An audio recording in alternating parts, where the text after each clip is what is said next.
Yo, welcome back to Dolphins United, the platform for Dolphins. You heard me. We back in the house. Got a special video for y'all today, man. Special video for y'all today, man. My dog TD came through.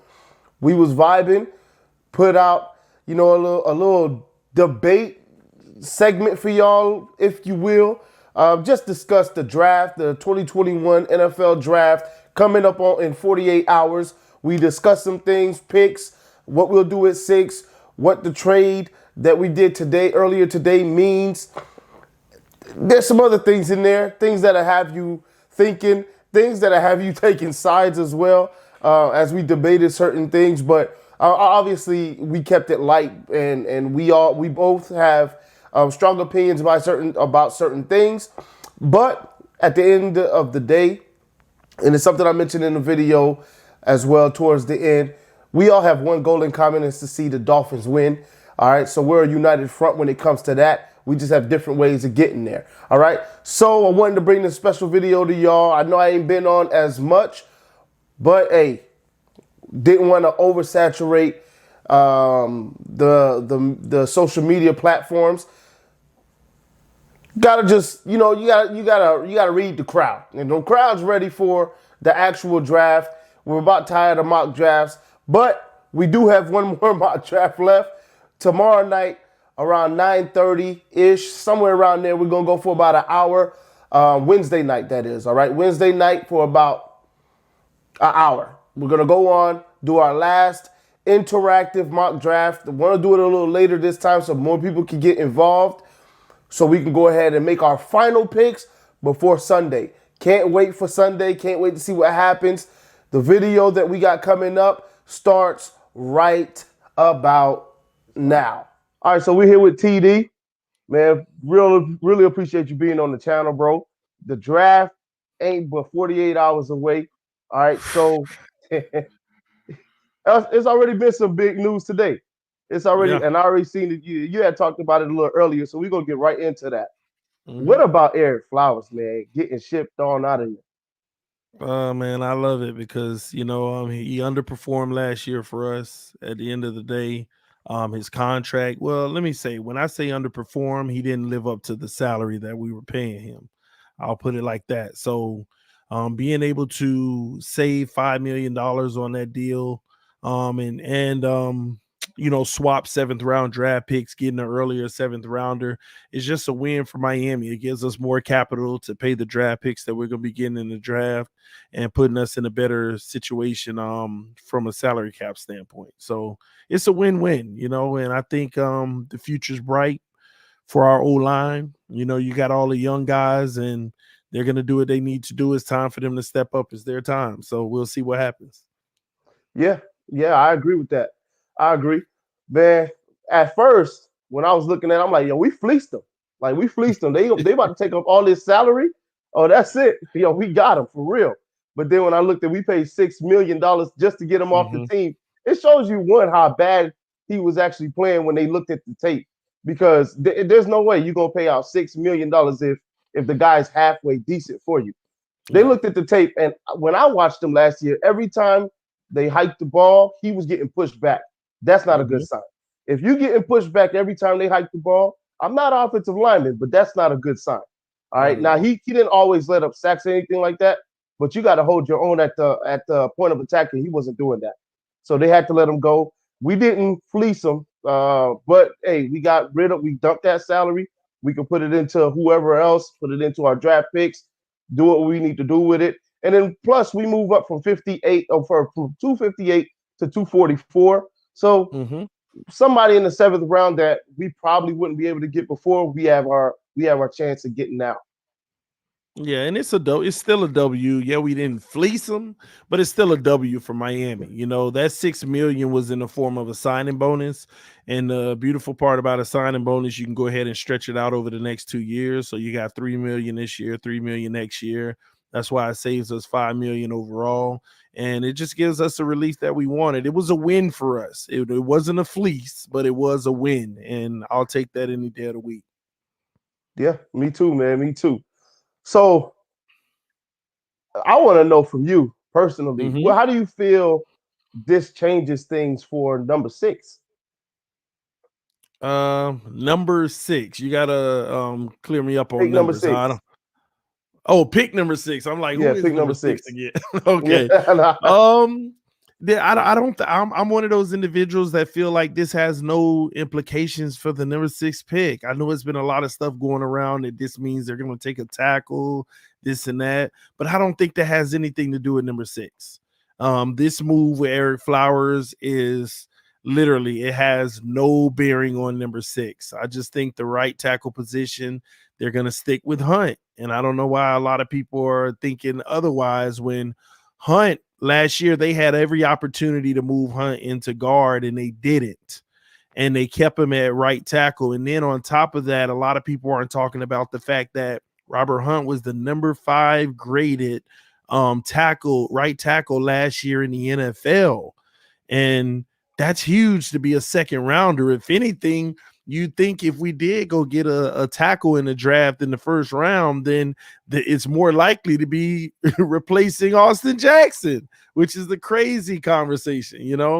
Right. So I don't think that impacts it at all. The only impact it could have is on O-line, and I think we're good where we are because you only draft a tackle if you're going to at number 6. You're not drafting a guard at number 6. You're not drafting a center at number 6. So I don't think that. I think Austin Jackson and Robert Hunt is our guys for the future at the tackle positions. So zero implications in my eyes. Yep, I'm with you there 100%. Zero, zero, absolutely zero. I don't think that we're taking Panay at 6. I haven't thought that for a while anyway. I mean, It's a chance that they could. it could now. It'll be a luxury, right, you know, but I don't think that's what's going to happen. No.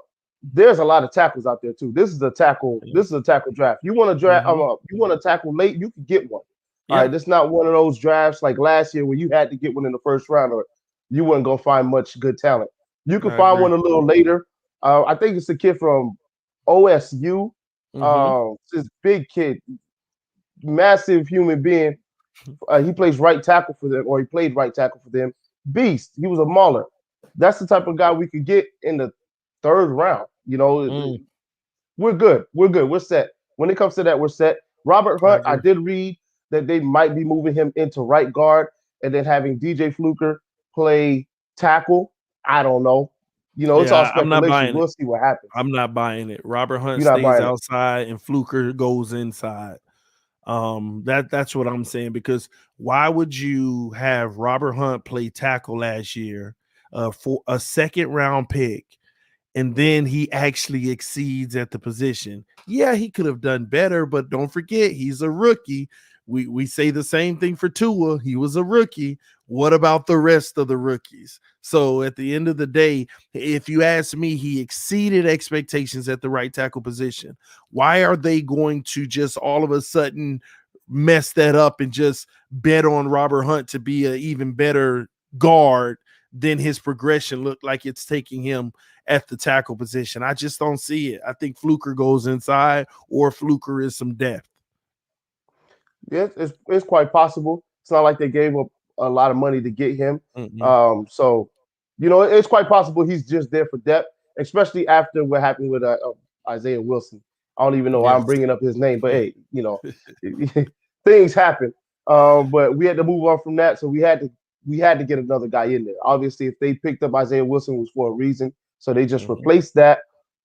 Could be just there for depth, but hey, you never know who's going to ball out when it comes to training camp. So we'll just see what happens, and we'll let the chips fall where they may. Now, I don't know if you're in agreement with me on this. I feel like we have to get a center.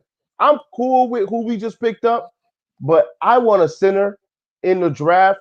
I don't know if you've been eyeing any of the centers in the draft: Creed Humphreys, Lennon Dickerson, Quinn. I think Quinn Miners. Any of those guys intrigue you at all? Listen. If anybody disagrees with you on a center in the draft, then they don't know football. Okay. So, so you're spot on. We got to have a center. It's one of the positions that we don't have a future, as of right now. So that's going to be a big. They're going to have to draft a center. I don't know which round, but they're going to have to draft a center. Let me tell you, I like Alabama center. Now he dealt with injuries, but I don't care. I mean, Tua came into this game dealing with injuries, right? Right. This kid has a very high upside. I believe that's the guy that you take a chance on in potentially the third round, if he's still there. You grab him and don't worry about the injury history because the talent that he can bring to the table is superior. It's just that everybody has a scare of his injury history. I like him because you'll be able to get value if it all works out. It's the same thing that I feel about Caleb Farley, the cornerback. The same situation. Everybody's a little nervous about him because of his injury history. But some of these guys, man, if they can get into this league and they can be okay, then you'd be getting a steal. Sometimes you go after the bargains and see if you can get a steal. And if you miss out, you take your loss. So there are several options at the position of center, but I say get the guy who has one of the highest upsides and you can get him at the greatest value, and that's what it's all about. Yeah, I don't have a problem with that. Definitely don't have a problem with that. I'm more of a Quinn Miners guy. Saw him in the Senior Bowl. He went Mm-hmm. up against some of these defensive linemen, and he was just mauling them. But where's he going to I go? think he might be there at 50. Mm. Well, it's a risk, but he might be there at 50. Yeah. And even if you got to move up a few spots from 50, it's not going to cost you a lot to move up a few spots if there starts to be a run on centers, which that Yeah. could very well be.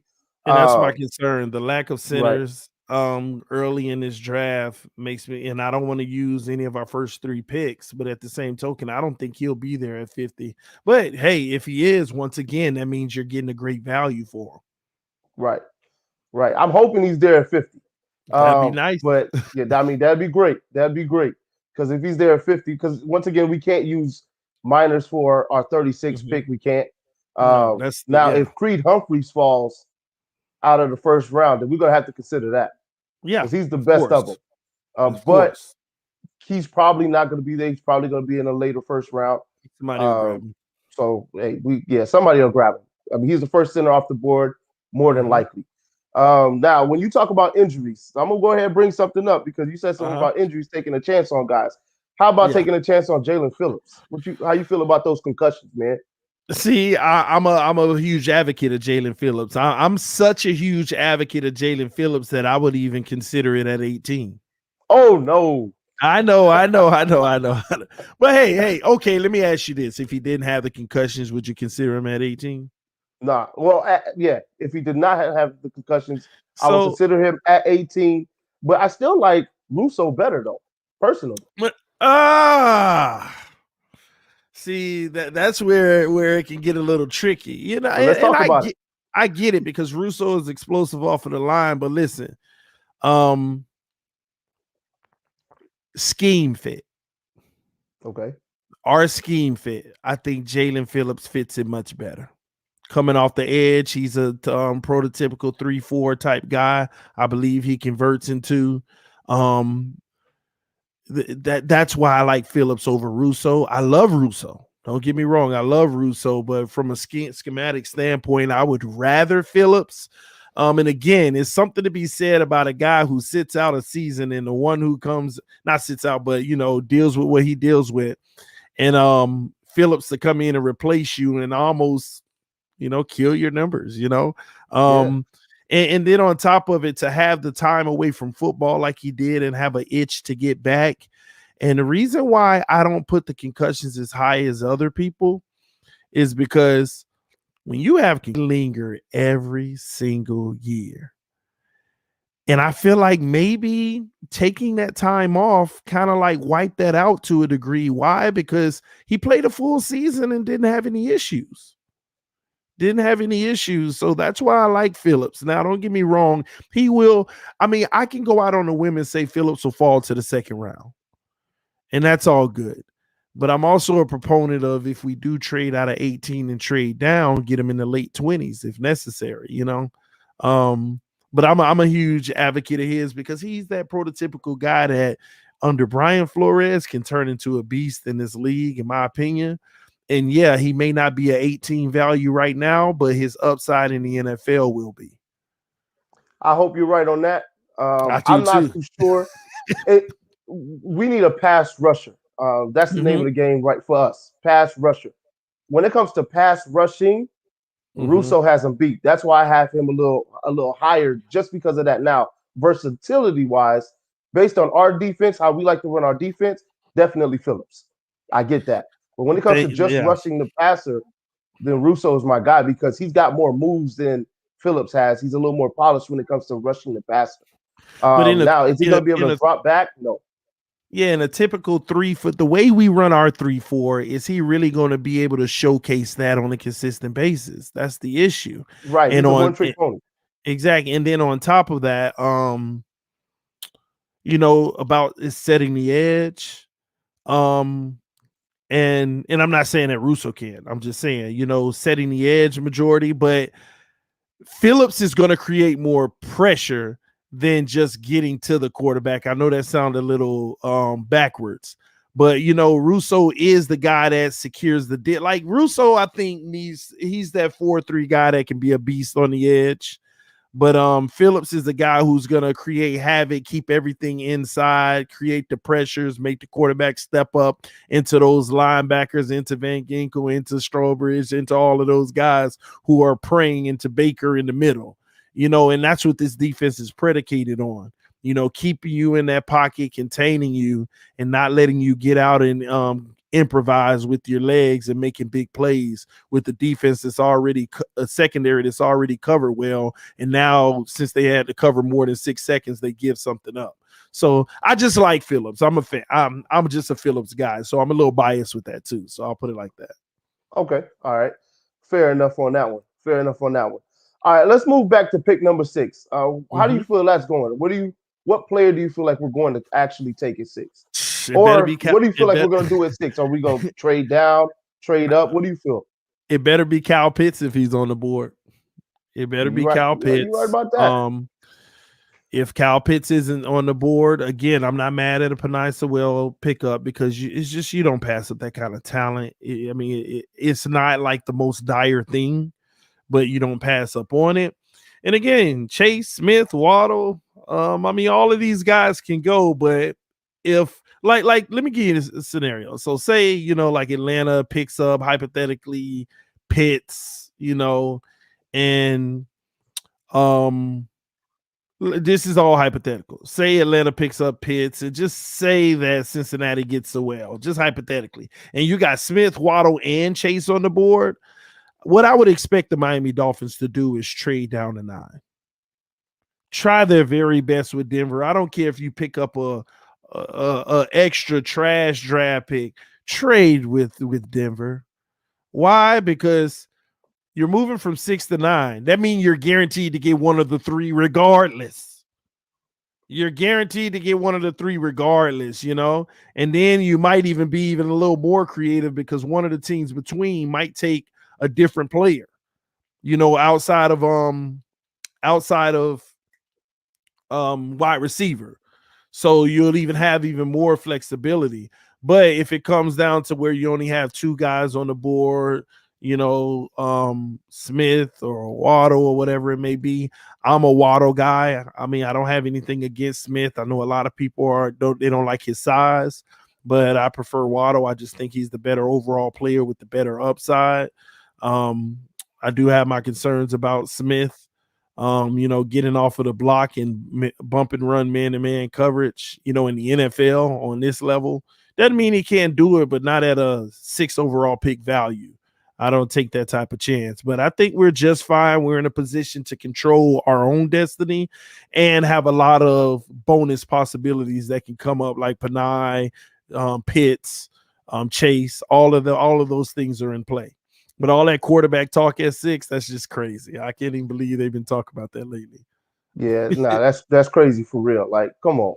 They just downright playing Tua at this point. Like, Well, Tua's been playing himself. He got to play better this year, the man man. was hurt. He was hurt. Hey, listen, he was not hurt when he was on the field. He wasn't, but he was just coming off that injury, though. You see what he looking like right now. Well, I don't see what he looking like right now. The only thing that matters is game 1 when you get under center. What do you give us? What are you? And he's gonna dominate. And I hope so. I'm telling you right now, he's gonna dominate. Dolphin He fans gonna need him dominate. to. We need him to Yeah, because we then do. we're on a whole nother level if he does. Oh So yeah. I'm all for it. Oh yeah, definitely. Where when it comes to six, all right, let's use your same scenario. I like that scenario. Mm-hmm. When it comes to six, I agree. I don't mind trading down to nine with the Broncos. I don't mind that at all. Now, here's what I'll say that's probably a little different than other people Mm-hmm. because when you have Chase, Waddle, and Smith, most people will say it's Chase first, Smith, then Waddle. Me personally, and I'm fine with that evaluation if that's how people feel. But for our team, to me, it's Smith, Waddle, then Chase. Here's why I say that, Smith. and I got your reaction, but here's why I say that. All right, this for the people out there that might agree with me. Here's why I say that. Yes, Waddle is good. They're all three of them are good. You can't go wrong with any of the three. But who has more rapport with Tua? Now, if we're talking about getting a weapon for Tua, who has more rapport with Tua? Chase and Waddle. Why would we go draft not Chase? Sorry, Waddle and Smith and Smith. Waddle. Why would we go draft Chase when it's gonna take the longest between him and Tua to get to know each other and to build a rapport? The other two, they're gonna come in and they have that connection already where they're not gonna have to worry about timing too much. Yeah, they gotta learn the offense. Yes, all that stuff does play a role in timing, but the timing is gonna be somewhat there, especially on a deep ball, than with a guy like Chase where you're building from the ground up. Also, Tua is a relationship type guy. He's built a Mm-hmm. relationship with these other two guys. That's gonna also help in the development end. Where he can talk to them a certain way because he already knows them on that level where he's going to have to learn to build that with Chase. Chase is a great prospect. I just don't like him for our situation because we have two other guys that actually already played with Tua and did well when Tua was there. So I would rather that. Now, out of those two, you say you're a Waddle guy, I'm a Smith guy. Why am I a Smith guy? Smooth route runner, absolutely smooth route runner. When it comes to route running, the man is the best of the three, in my opinion. Mm-hmm. Hands, better hands. All right. Yes. Is he the slower of the three? That's possible.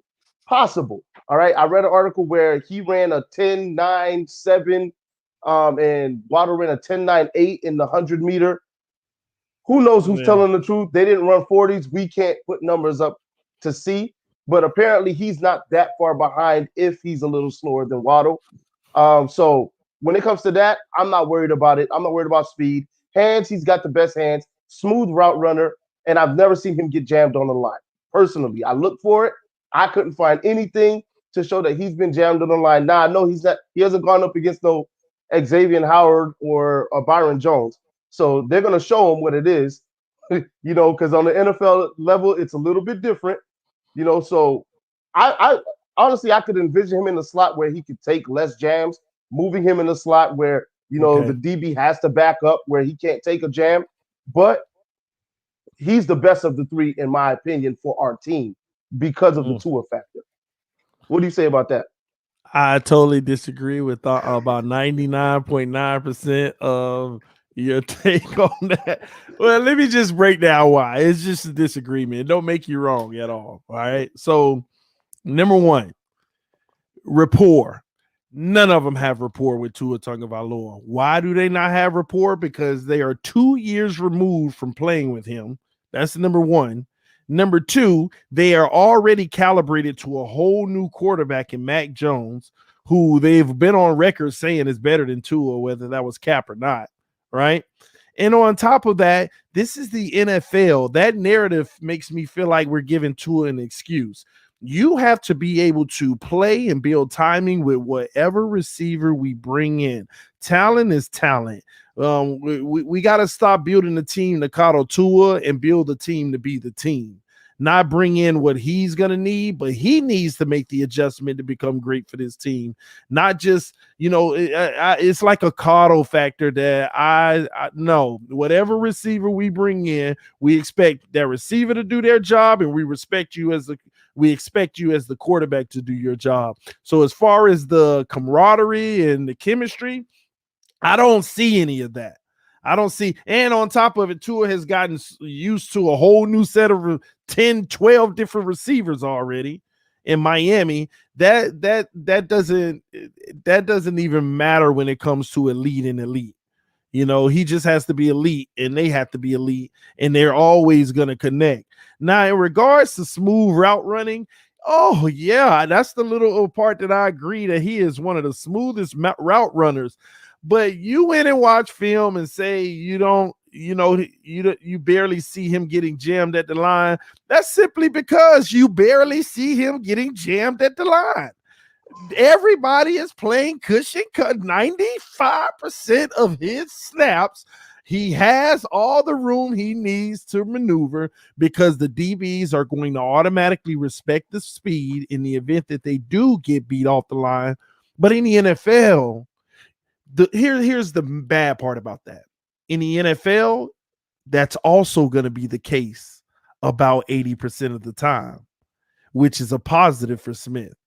But when it matters most, when the Tampa Bay in the Super Bowl is going against Tyreek Hill and they right up in your face, when all the biggest games in the NFL, when those corners from the best defenses are right in your face and they literally neutralize you, you're no good. If you can't handle the best of the best putting their hands on you, see, you're not gonna. Ain't no such thing as smooth route running when somebody puts their paws on you right away, unless you're just superior coming off the break with your release moves. And nobody's ever seen the release moves because he's never had to use them. So it can be a trick. It can be very scary. We got that with Albert Wilson and Jakeem Grant. We believed in them, and I'll never forget 3 years ago versus the New England Patriots, week 3 of the NFL. Boy, they got in their face in the slot. They got in their face. Soon as that ball was hiked, they were on the ground about 50% of the plays, and the quarterback could never do anything. They were getting bullied, and that's my concern. And I'm tired of the 12 games a season where quarterbacks and receivers have it easy because the defenses are trash, to where we get sold that they're great, and then whenever it matters most, they disappear. And I think Smith is one of those type of guys. He's gonna ball out in the regular season, give you them Pro Bowl numbers. But when it matters most, he's gonna be like, man, where's Smith? I ain't heard from him this game. We just struggling all around. This, that, and this. I just feel like he's that type of guy. Waddle, on the other hand, bigger build. It could be coached better. You see what I mean? See, you can't coach that size. I know I did say earlier, I'm not really as concerned about his size, but that I'm not. But at the same token, that's why I have Waddle over him. Waddle is a good route runner. Is he as good as Smith? No, but he's a really good route runner. He also has the body. He has the speed, the size, and he knows how to he has a good placement with hands and how to use those hands to get that ball. And I just like his talent too. And I would take Waddle over Smith. But I get where you're coming from, man. It's just, and this is one of them situations only time will tell. Yeah, only time will tell, And I hope either way we go, I just hope me or you are right in whatever way that we do go. So at the end of the day, it's about this team getting it right. So if we go Smith and he overcomes those things I'm talking about, I'm glad you were right. If we go Waddle, same thing. You know what I mean? Yeah, no, I completely agree. And sorry for those that hear. If you hear some music in the background, yeah, they down there. They got some subs going, big time. But yeah. So last thing we want to go ahead and talk about is, what do you feel like is the steal of the draft? Like, what player do you want the Dolphins to secretly get? Like, man, if they could get this dude, I'll be happy in whatever round. Well, again, I want Kyle Pitts, but I think we're talking beyond that, right? Right, Like right. Beyond that. Trade back up with Denver. And from 18 to 9, give up a little asset and grab Michael Parsons. Ooh, okay. Yeah, grab Michael Parsons. If you can grab him, grab him. Go ahead and grab Michael Parsons. Yeah, I'll do everything that I can to have 3 first round picks, man. But Michael Parsons is one. Um, that's it. That's it. That's my wish list. That's my That's your wish wish list. list. All Yes. right, cool. I got you on that, man. That wouldn't be bad right there to go back up and get him. That wouldn't be bad. All Yeah. right, now for me, I don't think that we're going to get Najee Harris at 18. But if we could find some way to get this man, even if we Why? don't use our 18th pick, to find a way to just get Najee Harris on the squad. I don't care if you got to trade back up into the third and get him. Find a way to get him on the team. That would be the guy for me. Now you said why, right? Why? Why? Why? You an Alabama fan? I'm not. Honestly, I'm a Hurricane fan. Ooh, I'm But with you. Okay, okay. okay, yeah, for you all day, you all day. But that man's a beast. Now I watched a lot of Tua because I was a Tua fan even before we drafted him. So I watched a Mm-hmm. lot of Tua because as soon as I seen that 2018 championship, I'm like, that's the quarterback I want for the Dolphins. I fell Mm. in love with his game that day. So I started watching more of their games, and Najee Harris stuck out to me. The man he's a smaller build of Derrick Henry, probably not as fast as Derrick Henry either, but he has some of that same nastiness, and he's got the Le'Veon Bell factor with the hands and catching the ball out of the backfield. I think that'll be tremendous for us. Plus, he can actually tote the ball. You can't give Gaskins a ball 25 times in a game. That man, he's slight. He's not that big a guy. You could give Najee Harris 25 carries and he'll be okay. So I would love to get him on the team. Now, I understand at 18, it just might be too high because we got other needs, but I still want to get him somehow, some way. If we can sneak and get him, get him. If not, then Javonte Williams, got to get him. You got to get one of those two, in Mm-hmm. my opinion. So you don't like Etienne? Nope, not a Why? fan. Not a fan. He just his freshman year, he was okay. I mean, no, he was a beast. Sorry, his freshman year, he was a beast. Mm-hmm. Last 2 years, he was just okay. He just wasn't. He didn't live up to the hype. All right, he was really hyped 2 years ago, and in the last 2 years, it just wasn't there. He just, I don't know if he had way too many carries and his body just can't take the punishment. He is fast. He has okay vision. He's Haitian, so I should love him because I'm Haitian. But I just really, something about him, Mm-hmm. it just doesn't do it for me, man. It doesn't do it for me. Do you like him? I mean, I like all three. Listen, I Okay. don't. I have a different philosophy on running back. I don't care which three we get. I don't. I really don't even have a preference, even though people force me to name one. But any three, because I don't believe that's where running backs success comes from. I really do feel like it's the O line, and I had to fight back on you on that one, man, because I get it. you gotta Trust me. have you gotta have lamps though. If you can't No, see no, no, the no, you no. if you I can't get see it. it, yeah. No, don't get me wrong. We can have an elite running back who makes more than they're given happen. Right. But I don't believe that we should ever strive for that. I believe we should strive for an O line that gives them everything.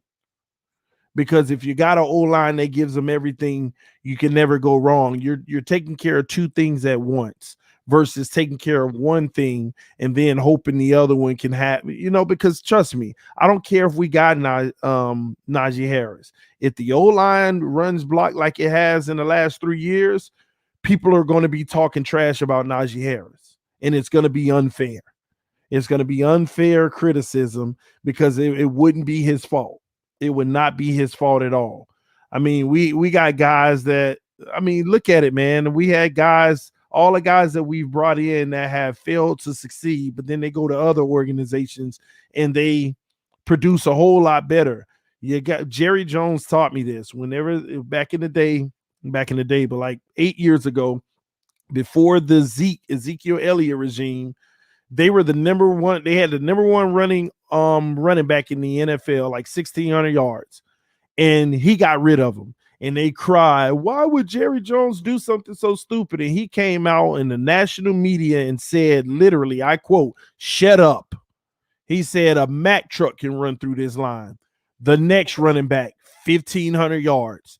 Got rid of him. Shut up. A Mack truck could run through this line. Insert Ezekiel Elliott. And Ezekiel Elliott did it too. All three of those backs were good backs, but they were not like the most superior that people made them out to be. They just had an O-line that as soon as you hike the ball, there was already a positive 3-yard gain before the running back even passed the line of scrimmage.